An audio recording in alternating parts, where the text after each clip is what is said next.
नवंबर 1949। दिल्ली की सर्द रातें। संसद भवन की एक खिड़की में देर रात तक रोशनी जलती है। भीतर एक आदमी झुका हुआ है, कागजों के ढेर के ऊपर।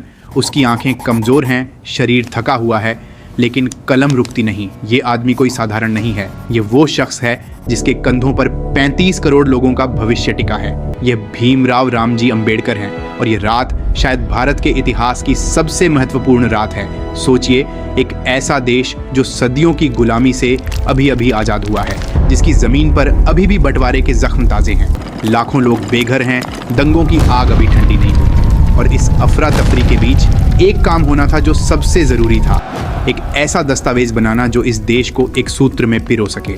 वो दस्तावेज था भारत का संविधान, और उसे बनाने की जिम्मेदारी दी गई थी उस आदमी को जिसे इसी देश ने हजारों साल तक इंसान मानने से इनकार किया था। ये विडंबना नहीं थी, ये नियति थी। 29 अगस्त 1947 को जब संविधान सभा की प्रारूप समिति बनी, तब डॉक्टर अंबेडकर को उसका अध्यक्ष चुना गया। जवाहरलाल नेहरू, सरदार पटेल, राजेंद्र प्रसाद, सभी दिग्गज मौजूद थे।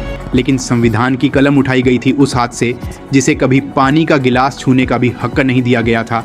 लेकिन रास्ता आसान नहीं था, बिल्कुल भी नहीं। पहली चुनौती थी समय।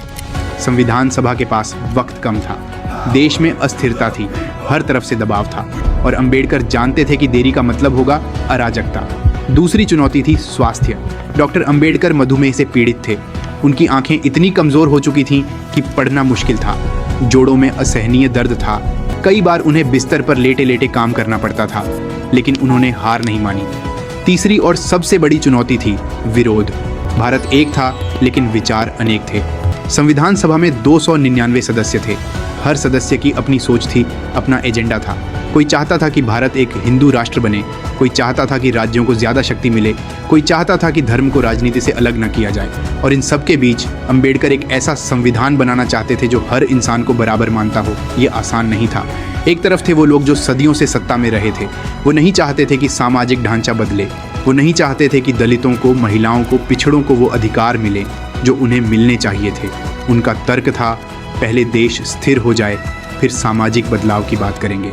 लेकिन अंबेडकर जानते थे, अगर संविधान में सामाजिक न्याय नहीं होगा तो यह लोकतंत्र सिर्फ कागज पर होगा। एक बार एक बहस के दौरान जब कुछ सदस्यों ने आरक्षण के प्रावधान पर सवाल उठाए, तो अंबेडकर खड़े हुए। उन्होंने कहा, जो लोग पूछ रहे हैं कि आरक्षण क्यों, उन्हें पहले यह बताना चाहिए कि हजारों साल तक जो अन्याय हुआ उसकी भरपाई कैसे होगी। सभा में सन्नाटा छा गया, लेकिन दबाव थमा नहीं। एक दिन की बात है, अंबेडकर के एक करीबी सहयोगी ने उन्हें बताया कि कुछ प्रभावशाली नेता गांधी जी से मिले हैं। वो चाहते हैं कि संविधान में ग्राम पंचायतों को ज्यादा महत्व दिया जाए। गांधी जी का सपना था ग्राम स्वराज, हर गांव एक स्वतंत्र गणराज्य। अंबेडकर ने सुना और फिर उन्होंने कहा कुछ ऐसा जो इतिहास बन गया। उन्होंने कहा, मैं गांव को नहीं जानता, मैं उससे डरता हूँ।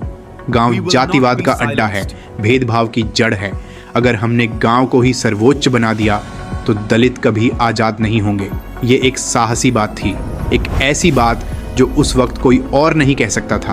अंबेडकर जानते थे कि असली लोकतंत्र सिर्फ वोट देने से नहीं आता। असली लोकतंत्र तब आता है जब एक भंगी का बेटा और एक ब्राह्मण का बेटा दोनों कानून की नज़र में बराबर हों।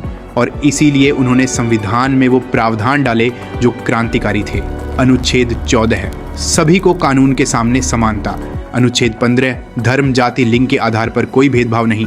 अनुच्छेद 17, अस्पृश्यता का पूर्ण उन्मूलन। ये सिर्फ शब्द नहीं थे, ये एक सभ्यता का इकरार था कि हम अपनी गलतियां मानते हैं। लेकिन काम अभी भी बाकी था। 2 साल, 11 महीने और 17 दिन। इतने समय में संविधान सभा की बैठकें होती रहीं। 11 सत्र, 165 दिन की चर्चाएं, हर अनुच्छेद पर बहस, हर शब्द पर विचार।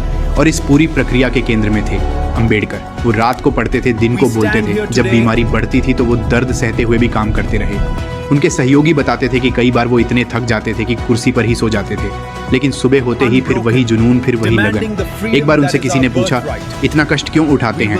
उन्होंने मुस्कुराते हुए कहा, क्योंकि मैं जानता हूं कि अगर यह संविधान मजबूत नहीं बना तो मेरे जैसे लाखों लोगों के पोते पड़पोते भी वही जिंदगी जिएंगे जो मैंने जी है, और मैं ये नहीं होने दूंगा। ये वो आग थी जो उन्हें जलाए रखती थी। 26 नवंबर 1949 का दिन आया। संविधान सभा के सदस्य इकट्ठे हुए। भारत का संविधान तैयार था।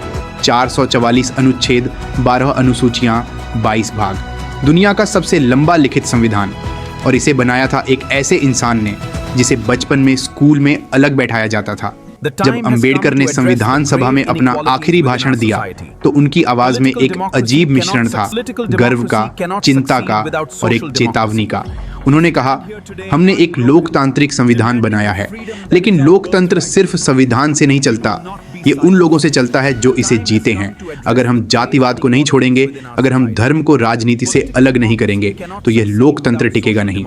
और फिर उन्होंने वो शब्द कहे जो आज भी गूंजते हैं। 26 जनवरी 1950 को हम विरोधाभासों के जीवन में प्रवेश कर रहे हैं। राजनीति में समानता होगी, लेकिन सामाजिक और आर्थिक जीवन में असमानता। जितनी जल्दी हम इस विरोधाभास को दूर करेंगे उतना ही बेहतर होगा। नहीं तो जो लोग असमानता से पीड़ित हैं वो उस राजनीतिक लोकतंत्र को भी उखाड़ फेंकेंगे जो इस सभा ने इतनी मेहनत से बनाया है। सभा में सन्नाटा था क्योंकि यह चेतावनी नहीं थी, ये एक भविष्यवाणी थी। आज जब हम उस संविधान को पकड़ते हैं, जब हम उसके पन्नों को छूते हैं, तो हम सिर्फ कानून नहीं छूते, हम उस आदमी के संघर्ष को छूते हैं जिसने पूरी जिंदगी लड़ते हुए गुजारी। उस आदमी को जिसे हर कदम पर रोका गया फिर भी चला, जिसे हर दरवाजे पर रोका गया फिर भी दस्तक दी। भीमराव अंबेडकर ने यह संविधान सिर्फ स्याही और कागज से नहीं बनाया, उन्होंने इसे अपने दर्द से, अपने अपमान से और अपने अटूट विश्वास से बनाया कि एक दिन यह देश सच में सबका होगा, और वो दिन आना अभी बाकी है। इसीलिए संविधान आज भी जिंदा है। The time has come to address the grave inequalities within our society. Political democracy cannot succeed without social democracy. We stand here today unbroken, demanding the freedom that is our birthright. We will not be silenced. Freedom is incomplete without social justice. We must strive for a society where all are equal, regardless of caste or creed.